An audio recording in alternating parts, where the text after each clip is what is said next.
Afternoon. Welcome to today's lesson, video lesson 4, which is going to combine chapter 6 and chapter 7. I'd like you to go to your ITSI books and find the summary of chapter 6, mechanical control systems. They can be easily found in your resources, and just look for Mr. Rose, one which will say technology summary of chapter 6. Right. So, today we're going to be talking about different control systems. You've probably learnt and remembered them from grade 8. There are only 4 types of sort of grips that are in this section. The ratchet and paw, which has teeth to prevent the mechanism from sliding backwards or rotating in the opposite direction again. So it clicks into place. So you just read through these notes and just take the notes into your notebooks as you feel how you do your summaries. A cable tie, you know, when you do a cable tie and you put it in, it goes, clicks are the pulls which click the ratchet together. Number 2 is the disc brake. All cars have disc brakes. I'd like you to draw the systems diagram of this, which we did discuss in the previous lesson. We talked about pressure. You've already done the process. Draw your diagram and label it, please. Let's move over to Unit 4, cleats. Cleats are safety devices which are used mainly in sailing and in winches, and as we learned in the last lesson about pulleys, we use cleats to hold the load up in the air before we load it to the boat or wherever we're loading it.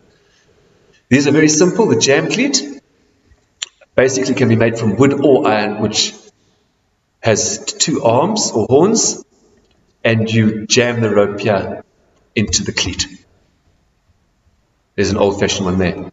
The cam cleat is also a cleat, but here these 2 spring-loaded cams lock the rope when you don't want it to go anymore. So you're pulling the rope in this direction, and then when you let go, the teeth of the cams stop it from sliding backwards. Now if you want to change direction of the boat, or you want to unloosen the sail, then you just jerk this rope down, quick tug, and it loosens itself. So that's basically chapter 6. No sums to do or complicated things to see. Right, go back to your textbooks and find the PowerPoint that's loaded there, which is called the summary of chapter 7, which should look something like this. Gear system. Gear systems we have done last year. So all we need to do now is to revise the spur gears and to remember the basics. And then we're going to do a few sums, and that's it. So what are gears? You remember they are basically wheels or cylinders, circles, with evenly spaced teeth on their outer rims. They're attached to an axle, and they have a power source. Either a human will turn the driver, or electrical power, or mechanical power. So what do you see over here? Let's pretend that this is the driver, and it rotates 1 revolution. Will it be enough to turn the driven gear an entire revolution? No, you can see if that goes round once, it'll take longer for that to go round, as I'll show you a little later. Let's continue. So, in your notebooks, please write down the notes for all the gears. Okay. I want you to remember that 2 gears will rotate in opposite directions, in counter directions. Because when this one is rotating that way, the driver, it pushes the driven in that direction, not so. I would like you to write down the terms, and let me explain a few things over here quickly. But if we want to work out the relationship between two gears, we want to work out the velocity ratio, which is the speed difference between the two gears, the relationship between the speed of the two gears. How many times does the driver turn in order to turn driven? So, in this setup over here, I'm going to get speed. I'm going to get speed like on my bicycle when I show you just now. I'm going to get speed because my driver gear is greater than my driven gear. When that turns one, let's say for example that there has 200 teeth, okay? And this here has 20 teeth. How do we work it out? Well, the velocity ratio is the number of driven teeth divided by the number of the driver teeth. Or you could say it's the ratio between the driven diameter, because the diameter of the wheel will tell me how big the wheel is. Why do we know that? Because obviously the diameter is proportional to the circumference. 3.14 diameters equal 1 revolution. That we talked about in the last lesson. So, it doesn't matter whether you use the amount of teeth or whether they use the circumference. Why? Well, I mean, the circumference linked from the diameter. Why? Because the greater the size of the wheel or gear, the more teeth it has. So, it works out both ways. So, let's try this one. I'm pedaling on this. This is my driver. I'm driving a big gear. Huh? As I have here on my bicycle, I'm driving a big gear. Look, okay? That's a big gear. I'm driving it. Right, big gear to a small gear. Okay? So, will I get speed? Well, how do I work it out? My driven over my driver. What is my driven? I've got 20 teeth. Always write the formula. Velocity ratio is driven 20 teeth. Just like me, I've got 20 teeth. Maybe more. Divided by how many teeth has the driver got? 200. Wow. 20 goes into 20 once. 20 goes into 200 how many times? 10. Wow. The ratio is 1:10. The velocity ratio, the speed ratio between the driven, which will be attached to your wheel, and the driver is 1:10. So every time I turn the big gear once, the small gear will turn 20 times. That's a lot. So you've got a great velocity ratio, 1:20. That's what you want when you've got speed, perhaps when you're going downhill. Now the complete opposite happens when I want to go up the hill. I don't want velocity, I want force to get me up that hill. It's easy to cruise down the hill because you've got gravity helping you. Flying. But what happens when you go up the hill? Let's have a look, and I want you to remember that speed or velocity is directly or inversely proportional to the force. So like we did with the levers and the pulleys, what you gain in distance, you lose in force. What you gain in force, you lose in distance. The same with this.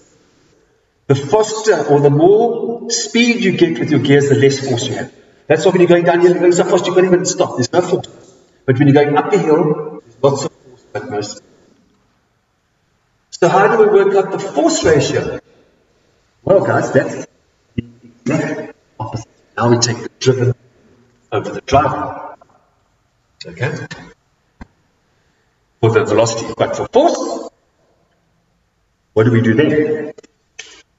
For force, we have the driver over the driven. So let's work out the force of the same one. I have, so now your force ratio is equal to the opposite. Your driver T over your driven T. Your driver has 200 and your driven has 20. There's the ones. 10 equals 10 to 1. I have to put in 10 times more effort. Okay? 10 times more effort to get up the hill. Let's quickly reverse it and we change our gear ratio to make that we drive with the small gear, which you do by changing gears, and we have it opposite. So my force ratio is equal to my driver over my driven. Okay, don't worry about that. Come to no. Is now my driver. So my driver is now going to be 20. My driven is going to equal 200. 1, 2, 10. Wow. That means that every time I pedal a smaller driver, I get 10 times more force. So I can go up there. Crazy.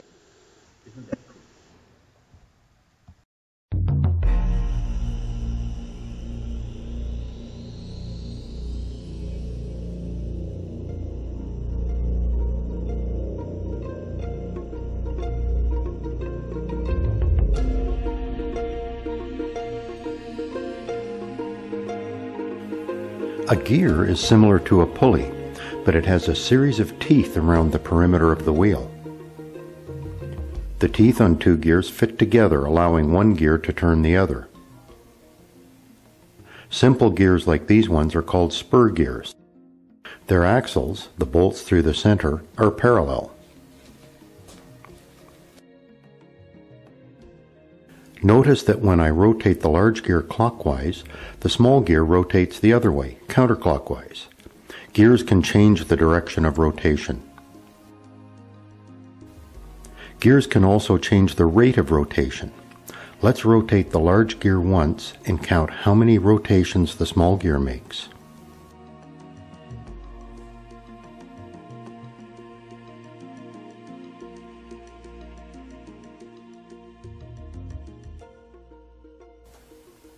Did you get 2? Rotating the large gear once causes the smaller gear to rotate twice. The small gear also rotates twice as fast as the big gear. The big gear has 40 teeth. How many teeth do you think the small gear has? Remember that the small gear turns twice as fast as the big one. If you estimated 20, you're right. The big gear has twice as many teeth as the small one. You can determine the rates of rotation of two gears by comparing the number of teeth on each one.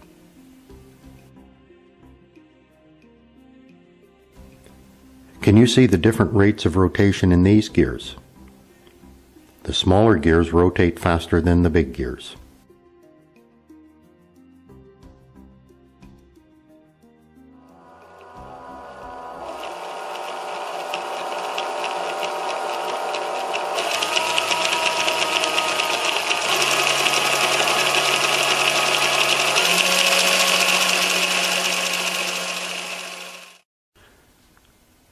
Spur gears are often joined on the same axle, creating a compound gear. Compound gears provide even more options for controlling rates of rotation.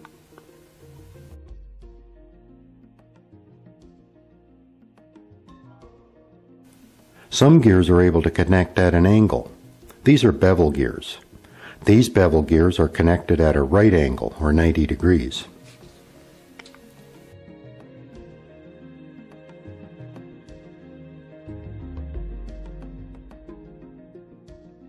Gears can be used in machines to increase force. Engineers call this increase in force mechanical advantage. These machines usually have a small gear driving a big gear. Machines using gears control these locks. Locks are a special system of gates located in a river or canal system that are designed to move boats up or down. This system joins the Ottawa River to the Rideau Canal, and it moves ships up or down a total of 24 meters. The process is controlled by human muscle, assisted by a winch. A hand-operated winch is a machine that combines gears with a crank and chain or cable to create a large mechanical advantage. Here's how these locks work. A boat moving from the Rideau Canal down to the Ottawa River starts at the top. It is in a gated enclosure filled with water.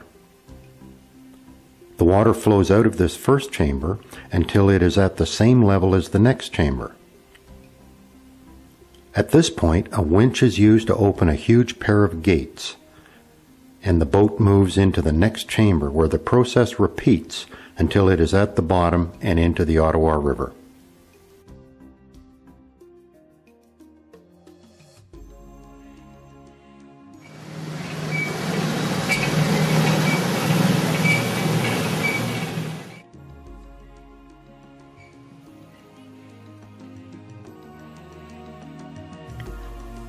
This set of gears, powered by human muscle, is moving the massive gate so the boat can travel to the next level. Notice a small gear is turning a big one, a ratio that provides a significant mechanical advantage. This machine includes a crank and drum to wind the chain onto. These also increase the mechanical advantage of this machine. A human without this machine could not produce enough force to move the gates. Gears make this possible.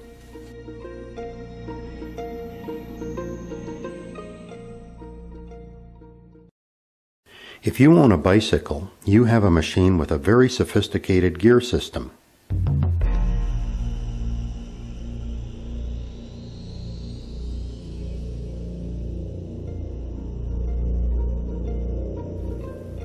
The gears on a bicycle don't mesh directly like the gears we were looking at a few minutes ago. These gears are connected by a chain. Gears that are connected by a chain have a special name. They're called sprockets. We have a sprocket on the front here that's connected to the pedals. We have a pedal arm. We can create some force to start moving that chain. And on the back, we have another sprocket connected to the rear wheel. Turning the pedals moves the rear wheel. You'll notice that the pedals and the wheel move in the same direction.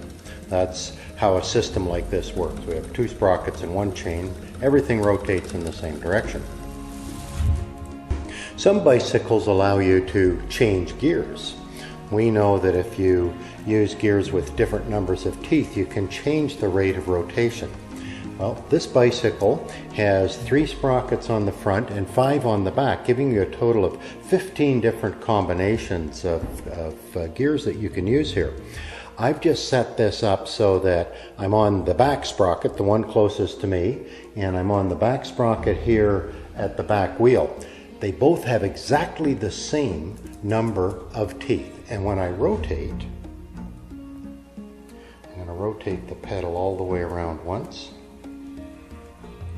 We make one rotation of the wheel with every rotation of the pedal when the sprockets have the same number of teeth. Here, I'll just do that again. Notice we've got our red marker here and a pedal there. And I'll just rotate all the way around to there. And we stop right there. The number of rotations are equal at each end. This gives you a good mechanical advantage. It makes it easier to bicycle up hills, for instance, and get started. Bicycles are complicated. There's also some mechanical advantage from the pedals, the length of the pedal arms, the size of your rear wheels, and so on. All influence the mechanical advantage here. Let's change our gears for speed. Now to do that, we have some levers on the handlebar that I can use to actually move the chains.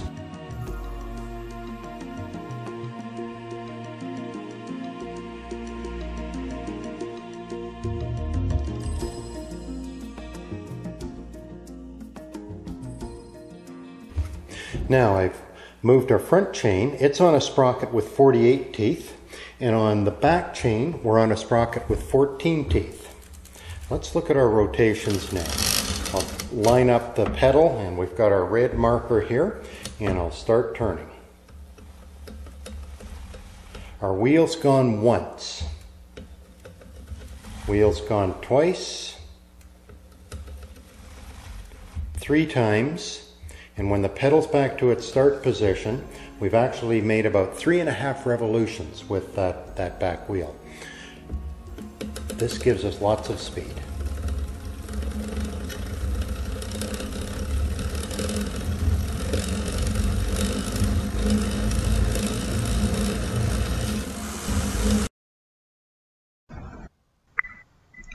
Right, so what I want you to do is to continue with your notes in your books, and then make sure you've done a couple of diagrams as well to explain the gears to yourself.